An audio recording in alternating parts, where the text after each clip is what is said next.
ഇവിടെ ഞാൻ പറയാൻ ഉദ്ദേശിക്കുന്നത് മരണത്തിനും ജനനത്തിനും നടുവിലുള്ള സമയത്തിനെക്കുറിച്ചാണ്. ജനനം എന്ന് പറയുമ്പോൾ ജനനത്തിൽ നമ്മൾ താങ്ങണം, മരണത്തിൽ നമ്മൾ വാങ്ങണം.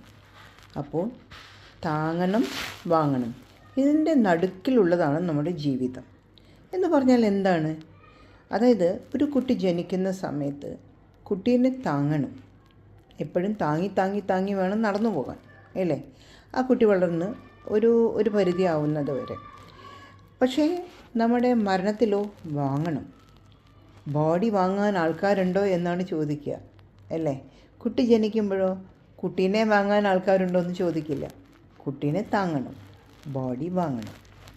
അപ്പോൾ ഇതിനെന്താ അർത്ഥം എന്ന് വെച്ചാൽ, ഒരു കുട്ടി ജനിക്കുമ്പോൾ എല്ലാവരും സന്തോഷഭരിതരാണ്.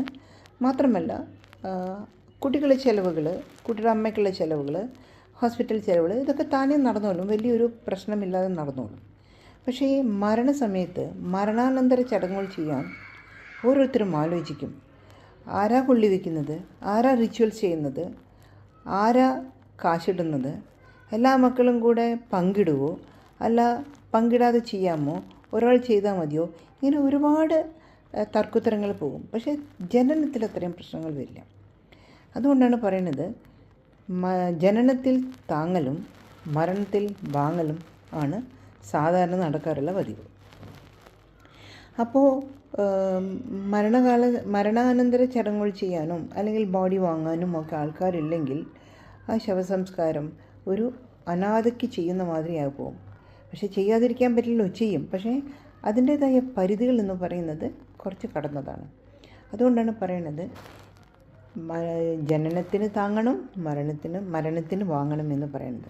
ഇതിന് നടുക്കിൽ നമ്മളെല്ലാവരും വിചാരിക്കും, നമുക്ക് സ്വയം നടക്കാൻ പറ്റും, ഞാൻ അത് ചെയ്യും, ഇത് ചെയ്യും, അങ്ങനെ കുറേ അഹങ്കാരം ഉണ്ടാവും.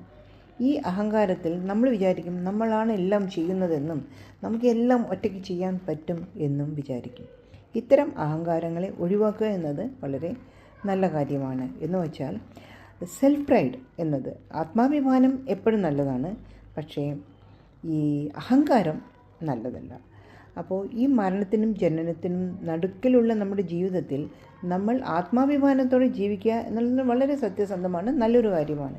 പക്ഷേ അഹങ്കാരത്തോടെ ജീവിക്കുക എന്നുള്ളത് നമ്മൾ ഒഴിവാക്കേണ്ടതാണ്. നമസ്കാരം.